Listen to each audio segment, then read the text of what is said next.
제가 이 정신과 협회 회의를 하는 동안에 가서 여러 가지 좋은 책들을 많이 발견했습니다. 그래서 그 중에 하나는 그 유니버시티 오브 케임브리지에서 퍼블리시한 책인데요.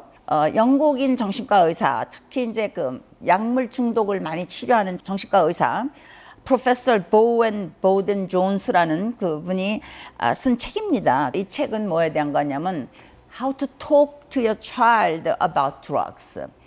당신의 자녀에게 이제 약에 대한 얘기를 어떻게 했으면 좋겠습니까? 라는 책입니다. 자기 아이가 그 나이가 좀 이렇게 비슷하게 됐다고 그래요. 그래서 특히 이야기를 어떻게 할까 자기가 생각하면서 쓴 책입니다. 여러분 안녕하십니까? 정신과 의사 수전 정입니다. 그럼 중독시키는 드럭은 어떤 걸 말하느냐? 그거부터 이제 정의를 했는데 이분 말에 의하면은 이런 물질을 썼을 때 우리의 두뇌에 들어가서 그 기능을 바꿔 가지고 우리가 생각하는 것, 우리가 느끼는 것, 그래서 우리가 행동이 달라지는 것, 이런 것을 이제 그 중독되는 약이라고 이게 부른다고 그랬습니다. 그래서 거기에는 이제 4가지 종류가 있는데 첫 번째는 항진시키는 거, 스티뮬레이팅 하는 게 있고, 두 번째는 이게 calm down, 진정시키는 게 있고요. 세 번째는 환각 현상을 일으키는 거, 이게 hallucination. 그다음 네 번째는 해리 현상, dissociation을 일으키는 거. 이게 4가지가 있다고 합니다. 그래서 이게 얼마나 심각한가를 갖다가 이제 보고를 했는데, 유나이티드 네이션에서 이제 이걸 조사한 것에 의하면은 15살 때부터 한 60살까지의 어른들까지 쭉 조사를 해보니까 10명 중에 1명이 마약 때문에 문제가 있었고요. 그 다음에 이제 한 500,000 되는 사람들이 이 마약 때문에 이제 사망했다고 합니다. 그리고 이제 이 사람 자기가 영국이니까 그 잉글랜드하고 웨일스 그 근처에서 15살부터 60세 사이에 그 사람들이 전체 국민 중 10명 중에 1명은 그 전해 약을 썼었고, 가장 많이 쓴 것이 마리화나였답니다. 마리화나가 지금 세계적으로 제일 많이 쓰이는 약물이라고 합니다. 처음에 그 젊은 애들이 이런 약을 쓰기 시작하지만 그 다음에 되게 그만둔대요. 그래서 과거 20년 동안은 많이 그 약을 쓰는 그 사람 수가 이제 많이 줄었다고 합니다. 그래서 그전보다는 지금 훨씬 나은데, 이 젊은 애들 중에서 16부터 24살 사이에 요 애들은요, 적어도 5명 중 1명이 그 전에 약을 썼었다 그러고, 어떤 애들은 그 다음에 계속해서 쓰지만 다른 애들은 이제 그때 거기서 이제 되게 그치고, 20세 초기에는요, 뭘 많이 쓰냐면은 엑스타시라는 걸 많이 쓴답니다. 그리고 20대 후반이 되면 그때는 코케인을 많이 쓴대요. 그럼 언제부터 약을 애들이 쓰기 시작하나? 15살이 뭐냐면 이제 고등학교 가는 나이 아닙니까? 대개 이제 9학년, 10학년 그때 애들이 벌써 5명 중에 하나가 쓰기 시작한다고 그래요. 이런 애들한테 물어보면 15살 되기 전에 이미 누군가가 약 주면서 써보라고 이렇게 권한 그런 경험이 있다고 그럽니다. 근데 미국은요, 영국보다 그게 조금 더 많대요. 미국에서는 그 1975년부터 그 미국 그 정부가 아주 그 훌륭한 테스트를 학생들한테 하기 시작했습니다. Monitoring the future. 미래를 갖다가 모니터링 하자. 그래가지고 이제 무슨 그 검사를 하냐면은요, 한 50만 명의 고등학생들한테, 그러니까 8학년이면 이제 아직은 중학생이죠. 8학년 때, 그 다음에 10학년 때, 12학년 때 이렇게 세 디프런트 그 학년에 따라서 아이들에게 이제 질문에 답하는 건데 자기 이름 안 쓰고, 그러니까 이름을 쓰면은 사람들이 다 이제 솔직하게 얘기를 못 할 거 아닙니까? 그래서 이름을 안 쓴 채로 어떤 약을 어떻게 쓰기 시작했나 이런 것들을 아이들한테 이제 물어보는 거예요. 그래서 그게 75년도부터니까 지금 2025년이니까 굉장히 오래된 거죠. 그래서 그동안 계속 해마다 이제 이게 어떻게 변하는지를 조사하고 있습니다. 아이들이 아주 어릴 때는 흡입하는 거를 갖다 좀 쓰다가 조금 있다가 이제 그건 그만두고요. 그건 굉장히 위험한 거거든요. 그 다음에는 마리화나를 쓰는 게 되게 12살부터 쓴다고 그럽니다. 그러면은 그게 아직 국민학교 때인데 그때 쓰기 시작하고, 제일 이제 절정을 이루는 거는 뭐 12학년 때 뭐 이러겠죠. 그 다음에 제가 아까 말씀드린 것처럼 엑스타시라는 거는 NMDA라고도 불려서 메틸렌 다이옥시 메tam페타민이라고 그러고요. 그다음에 20대 후반에는 이제 코케인, 파우더 코케인을 쓴다고 합니다. 그럼 왜 어떤 약물을 쓰느냐? 그거 이제 결정되는 거는 가격이라던가 얼마나 사기가 쉬웠다던가 아니면은 그 사회라던가 어떤 인종에 따라서도 이게 조금 다른데, 가령 예를 들면은 전자, 음악, 댄스홀 같은 데서는 엑스터시를 많이 쓴답니다. 마약에 대해서 사람들이 물어본대요. 그러면은 마리화나가 어떤지 한번 이렇게 해보는 건 괜찮니? 오케이라고 생각하니? 그러면 영국 애들이 13살 전 애들은 오케이 아니라 그러면 됩니다. 그러나 15살 되면은요, I think it's okay 이렇게 대답을 하는 게 달라진대요. 적어도 마리화나는 담배나 술보다 나쁘다라고 그러는데, 사실은 전문가들은 오히려 술이나 담배가 훨씬 더 위험하다 이런 걸 이제 알고 있지만 얘네들은 이렇게 다르게 하는 거죠. 마약에 대해서 그 법이 전부 다 나라마다 다르는데요.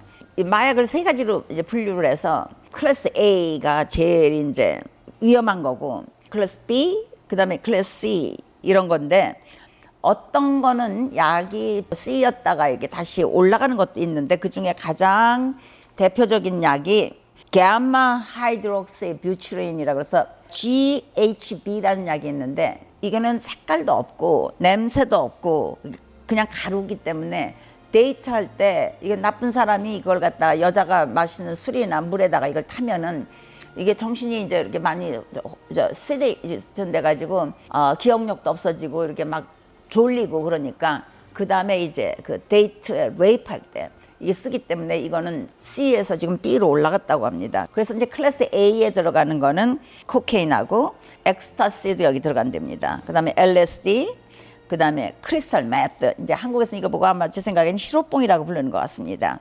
클래스 B는 바비트레이트가 수면제, 그 다음에 캐나비스가 거기 들어갑니다. 마리화나가, 그 다음 코데인, 그 다음에 케타민. 참 재밌는 것이요, 이런 약들을 갖다가 이제 감옥에 있는 이제 죄수들이 이걸 원하면은, 그 전에 어떤 사람들은요, 그거를 이 약을 갖다가 물에다 풀어가지고 종이에다가 이렇게 뿌려놓는데요. 그래서 종이를 말려가지고 거기다 편지를 써가지고 보내면은 죄수들이 그거를 갖다가 이제 불에 태워가지고 담배를 피든지 그걸 먹으면은 이게 마약을 쓰는 거거든요. 그래서 요즘 그 영국에서는, 미국은 어떤지 모르겠습니다, 편지를 직접 주질 않고요, 사진을 찍어서 그걸 찍은 걸 준답니다. 그러니까 종이를 먹으면 그 약이 들어가 있으니까요. 그다음에 이제 클래스 C에 들어가는 것이 애나볼릭 스테로이드고요. 그다음에 벤조다이아제핀, 그러니까 뭐 우리가 아는 밸륨이라든가 젠엑스라든가 뭐 액티반 이런 그 진정제들, 이런 것들이 이제 클래스 C에 들어가고, 카트라는 게 있는데 KHAT, 그거는 코데인 만드는 나무죠. 그 나무의 잎사귀인데 그것도 그러니까 이제 그 마약 성분이 있는 거니까 그것도 이제 클래스 C에 들어간답니다. 그다음에 나이트로스 옥사이드, 그건 이제 덴티스트들이 사용 많이 하는 거죠. 이렇게 덴탈 서저리 같은 거 할 때 그것도 C에 들어간다고 합니다. 그런데 이제 문제는 법적으로 허용이 된 술, 담배, 커피, 그 다음에 이제 베이팅 한다고 그래가지고 요새 니코틴 그 리퀴드가 들어있는 펜을 갖다 이렇게 해서 젊은 애들이 이제 피우면은 그게 거기에 이제 배터리를 이용해서 불이 붙여지니까 이게 이제 담배와 같거든요. 근데 그것도 이제 지금 문제가 되고 있다. 왜 사람들이 마약을 그럼 쓰느냐? 두 가지 중에 하나랍니다. 첫째는 뭔가 내 마음 상태를 좀 바꾸고 싶어서, 그러니까 조금 더 즐거워지거나 더 해피해지고 싶어서 그렇게 생각해서 쓰는 사람들도 있고, 또 하나는 지금 상태가 너무 안 좋고 마음이 안 좋으니까 그거에서부터 벗어나고 싶어서, 이렇게 두 가지가 이제 되게 그 이유가 된다고 합니다. 특히 이제 마리화나 같은 경우는 이렇게 여러 사람이 같이 있을 때 굉장히 이게 라핑하게 만든대요. 그래가지고 좀 실실 웃으면서 사람들하고 친하게 수도 있고, 내가 이걸 같이 쓰면 너랑 나랑은 같은 그룹이다, 이런 것 때문에 쓴다고 그래요. 이제 이런 것들이 많이 그 티네이저 때 많이 쓰게 되는데, 걸들은 요즘 한 9살, 10살부터 시작해가지고 퓨버티가 시작합니다. 그래가지고 그게 이제 뭐 한 17살까지 가는 거고요. 보이들은 대개 한 12살부터 이게 시작해가지고 이제 18살까지 갑니다. 그래가지고 이때 이제 굉장히 브레인이 빨리 이제 디벨롭 할 때인데요. 이게 되게 이제 제가 아까 말씀드렸듯이 뒤에서부터 앞으로 가기 때문에 이 뒤에 있는 이 림빅 시스템은 굉장히 빨리 발전이 돼가지고 여러 가지 이모션이 막 나오는데 이것을 조절해야 되는 이 전두엽은 훨씬 늦거든요. 매추레이션이. 그러니까 어떤 그 상태가 됐을 때 이 감정이 항상 이기는 거죠. 이쪽에서는 아 그러면 안 되지. 뭐 이렇게 했다가 위험한데 운전을 내가 술 마시고 하면은 안 되는데 그렇지만 이거를 갖다가 더 세게 밀고 나오는 게 이 감정내니까 그런 것에서 이제 이게 결정하기가 힘들고 그것이 이제 티네이저의 특징인 거죠. 이때 많이 약을 쓰면요. 그 다음에는 이 브레인이 정상적으로 성숙하는 것 자체를 갖다가 많이 방해를 한다고 합니다. 그러니까 그 문제가 더 커지는 거죠.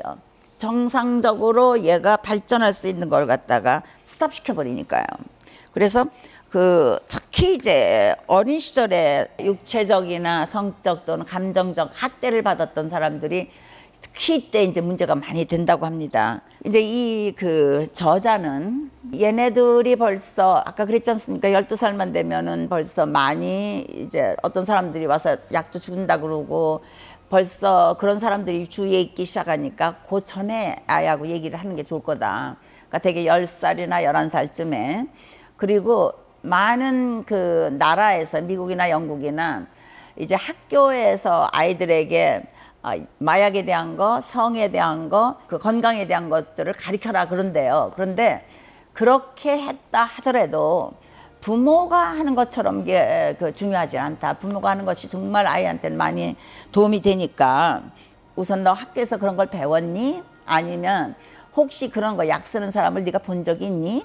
아니면 어떤 사람이 너한테 약이나 술 주면서 써보라 그런 적이 있니? 이렇게부터 말을 우선 시작하고 그 다음부터는 들으랍니다. 아이가 무슨 말을 하는지. 그래서 아이가 얼마나 잘 알고 있는지. 왜냐하면 아이들이 아는 것이 어떤 때는 정확하지 않을 때가 많으니까 그렇다고 해서 그때 거기서 고쳐주거나 강의하거나 아이를 족치거나 이러는 게 아니라 그냥 가만히 들으래요. 그러고 그 다음에 가능하면은 아이가 그런 정보를 얻을 수 있는 데가 어딘지 그런 소셜 뭐 미디어라던가 그런 무슨 책이라던가 이런 게 있으면 그거를 가르쳐 주고 그럼 아이가 더 알 수도 있으니까 그 다음에 언제라도 아이가 혹시라도 문제가 생기면 아버지나 어머니한테 다시 와서 이야기를 할 수 있도록 대화의 창을 이렇게 열어놓으면 된다.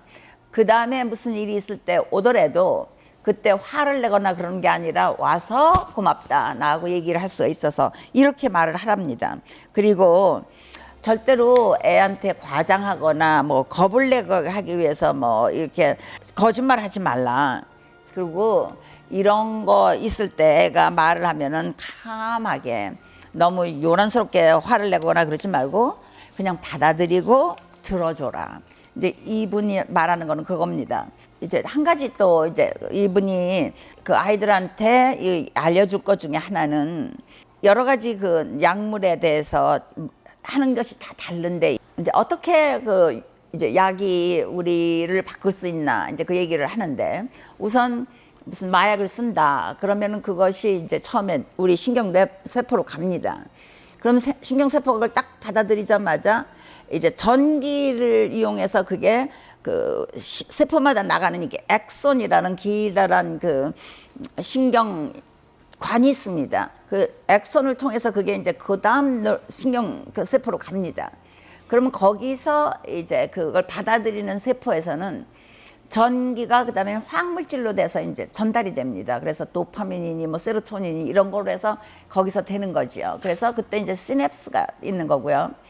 그 이렇게 되는 과정 중에서 신경 화학물질 뉴로 트랜스미터가 나오는 것이 어떤 것이 나오느냐에 따라서 이제 그 마약 성분들이 하는 펑션이 달라지는 거죠. 그래서 이제 우선 도파민 얘기를 많이 하는데 그거는 나오면은 도파민은 언제 많이 나오냐 하면은 즐거울 때, 사랑에 빠졌을 때, 아니면은 칭찬 들을 때. 그래서 이제 이게 스티뮬레이션 시키니까 정신이 바짝 나고 그래서 되게 이제 그 스티뮬레이션 시키는 약물이 어떤 거가 있냐면 코케인이나 암페타민 그런 거고요. 그다음에 이제 세로토닌은 이제 무드를 갖다가 이렇게 좌우시키고 슬립이나 뭐 에피타이트나 이런 것들을 갖다가 많이 변화시키는데 이 세로토닌을 주로 많이 관계시키는 것이 엑스타시나 LSD 그다음에 코케인도 어느 정도는 작용을 한답니다. 그다음에 이제 노에피네프린 또는 노아드레날린 이것도 이제 잠자는 거나 또는 무드 또는 이제 불안한 거 기억 이런 거에 관계를 많이 하는데 노아드레날린이 많이 나오는 것도 코케인이나 암페타민에 많고요. 도파민 비슷한 거죠.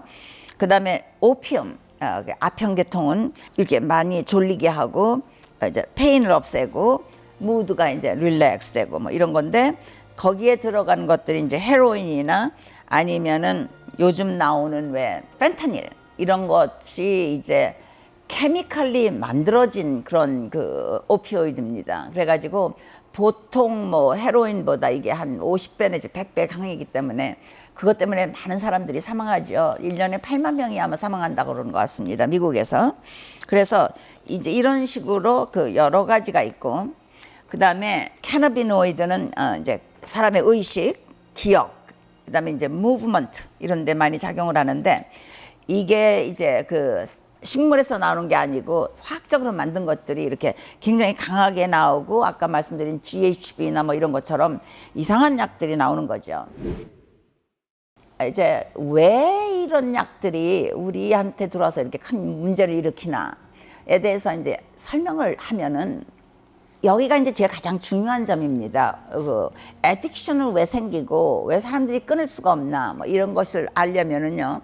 우리가 이제 맨 만 년 전에 케이브에서 살 때부터도요. 우리에게는 브레인에 보상 회로라는 게 있었습니다.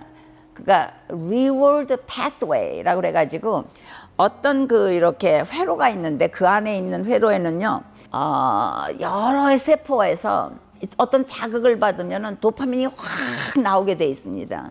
그래서 그 옛날에 이제 동굴에서 살던 그 동굴에 있는 여자라던가 그 남자분이 바깥에 나갔다가 아주 무슨 맛있는 그 음식 재료 뭐 좋은 딸기를 맞는다던가 무슨 좋은 버섯을 찾는다던가 이러면은요 이게 먹는 거니까 이게 생명에 중요한 거 아닙니까? 또 하나는 자기의 그 유전인자를 갖다 전해줄 수 있는 그러니까 자기 자신의 자식을 갖다가 만들 수 있는 배우자 그러니까 그런 섹슈얼 파트너를 보게 되면은 이 두 가지의 그런 자극이 있으면은 이거는 굉장히 그 케이브맨들한테 중요한 거였거든요. 그러면은 이 보상 회로가 확 이제 그 스티뮬레이션 되면서 거기서 이제 도파민이 막 나온다는 거예요. 그러니까 이 도파민이 뭡니까? pleasure.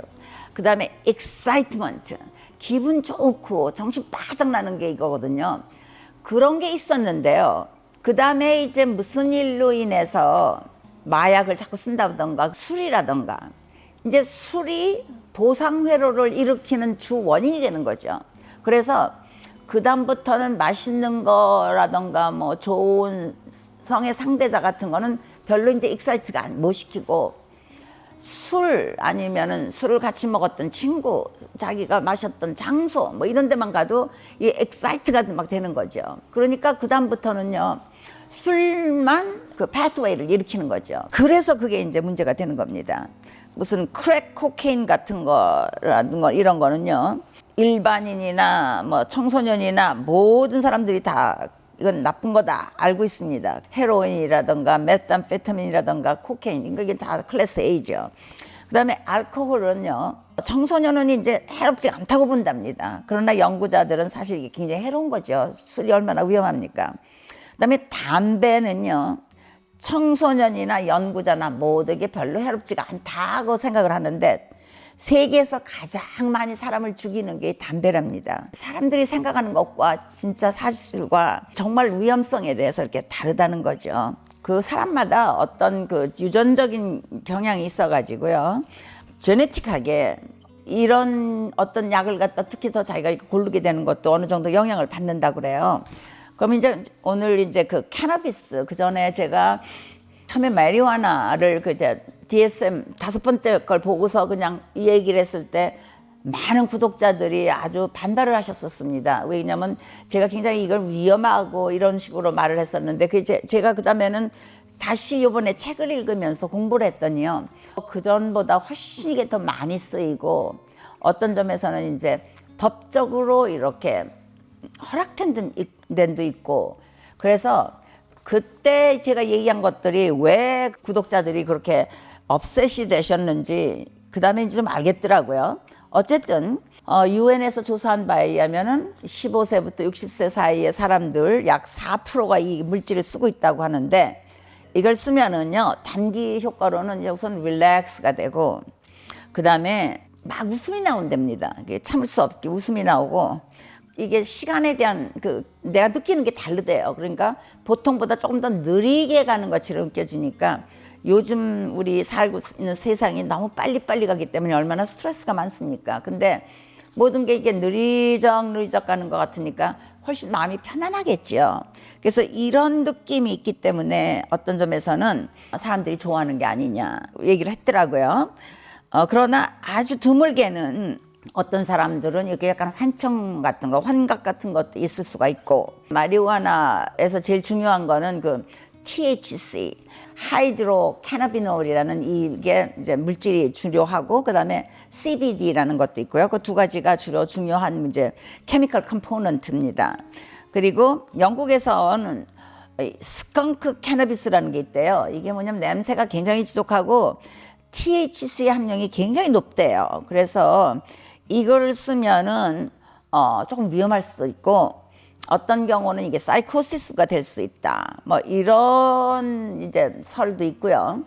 그러나 전체적으로 세계적으로 다 그전에 비해서 지금은 이 캐너비스의 용량을 사람들이 더 많이 쓰고, 그다음에 또 이건 어린 나이에 시작하고, 그리고 이제 포텐스가 더 강해졌고, 그래서 가령 예를 들면 가끔 사이코시스가 올 수 있는 위험이 크다, 이제 이렇게 말한답니다. 그리고 캐너비스를 쓸 때는 세 가지 형태로 쓰는데, 그 잎사귀를 갖다 이제 말려가지고 쓸 때는 그걸 위드라고도 그러고, 아니면 팥이라고도 그러고요. 그 레이즌을 쓸 때는 해시라고 그러고, 오일을 쓸 때는 이게 오일이 제일 강한 건데, 영국에서는 이 약을 가지고 이제 멀티플 스클레로시스라는 그 병이 있으면은 굉장히 근육이 아주 이렇게 리지드해지고 아프답니다. 그래서 그 근육통을 갖다 많이 줄이는 데 쓰이고, 또 어린애들한테서 어떤 이제 간질 현상이 나타날 수가 있는데 가끔 거기에 도움이 된다고 합니다. 그러나 영국에서는 아직도 이 약이 불법이랍니다. 그래가지고 법으로 정한 나라들이 이제 몇 군데 있는데, 좋은 점도 있고 지금 나쁜 점도 있다 그래요. 근데 세계에서 제일 먼저 법으로 정한 나라가 제 생각에는 저 남미, 중미에 있는 우루과이, 그거는 2013년에 법을 정했고, 미국에서는 워싱턴주, 그 오레곤주 위에 있는 워싱턴주가 2014년에 이걸 합법화했다고 합니다. 근데 미국에서는 아직도 24개 주만 이게 합법화시켰고, 26개 주 거기서는 아직도 불법이고, 이게 페더럴하게도 아직도 불법으로 돼 있고요. 그 다음에 캐나다, 멕시코, 절머니 이런 데서는 그게 합법화돼 있다고 합니다. 캐나다는 제 생각에 2018년부터 했는데 여러 가지로 단속을 잘 합니다. 그래가지고 사람들이 너무 쉽게 사지 못하게 그런 걸 한다고 합니다. 그래서 합법화를 하는 게 좋다고 생각하는 사람들의 이유는, 이게 불법을 하니까 블랙 마켓을 해서 이게 굉장히 컨트롤이 힘들고, 그래서 불법화하는 건 안 좋고, 그다음에 사용자들을 전부 다 이제 범법자로 취급하는 것이 이제 안 좋다. 그다음에 이게 세금들을 써서 돈도 받을 수 있지 않냐, 합법화하면은. 그리고 이게 안전한 약들을 만들 수 있지 않냐. 그래서 이제 합법화하는 게 좋다 그러는데, 그 합법화를 반대하는 사람들은 뭐라 그러냐면은, 이거를 합법화 시키면은 지금 술이나 담배처럼 이 장사하시는 분들이 온갖 선전이나 이런 걸 해가지고 너무나 사람들한테 많이 팔려고 그러기 중에서 문제가 더 커질 수가 있다. 그리고 그다음에 이제 대중이 이게 합법화 시키면 아 이건 별로 위험하지가 않은가 보다. 그러니까 합법화 됐겠지. 그래서 오히려 더 많이 쓸 수도 있고요. 그래서 합법한 나라들이 성공한 것도 있고 성공하지 않고 문제가 있는 나라도 있고 이렇다고 합니다. 그다음에 이제 여기서 그 캐나비스 중에서 제가 아까 말씀드린 것처럼 인간이 만든 synthetic 캐나비스 이제 그거를 갖다가 캐나다나 영국이나 이런 데서는 스파이스라고도 부르고 아니면 블랙 맘바라고도 불린대요. 그래서 이런 경우는 이게 이제 스트롱하게 나오기 때문에 좀 사이코시스가 오거나 환각 상태가 오기가 좀 쉽답니다. 그리고 그 부작용으로는 금방 썼을 때 좀 구역질도 나고 졸리고 혈압도 떨어질 수 있고 눈이 이제 빨갛게 충혈되고 그런 게 있고요. 그다음에 오래 사용한 경우는 전체적으로 이제 의욕이 많이 상실되고 아까 이제 말씀드린 것처럼 릴렉스 되고 시간이 천천히 가는 것 같고 앉아 있으면 이렇게 자꾸 웃게 되고 뭐 이러고 하니까 이게 이제 메모리 프로블럼도 생기고 어떤 때는 하트 프로블럼도 생기고 그렇대요. 그래서 지금 나오는 캐나비스는 지난 10년 동안에 THC의 그 용량이 2배로 올라갔답니다. 그래서 꽤 이제 조금 더 강해진 거죠. 영국에서는 지금 캐나비스를 가지고 만든 약이 3가지가 있는데 하나는 사티백스라는 거고 CBD하고 THC가 같이 있어가지고요. 아까 말씀드린 대로 멀티플 스크레로시스 있는 이게 뉴럴로지컬 디지즈죠. 그 머슬 스패즘 오는 걸 도와주고 그다음에 CBD만 있는 약이 있습니다. 그거는 어린애들의 이제 에필랩시 같은 거 있을 때 도와주는 에피다이올렉스라는 게 있고 그다음에 나빌론이라는 약은 이제 THC 신테틱이라는 걸 만들었는데 이거는 암 치료를 받는 키모테라피 받는 환자들이 구역질 나고 그러는 걸 갖다 많이 막아준다고 그럽니다. 이건 THC는 없고 CBD만 있는 거랍니다. 영국에서 이제 어떤 일이 있었냐면은 2018년 그러니까 지금부터 한 7년 전이죠. 그때 하도 많은 사람들이 이 캐나비스는 합법화해라.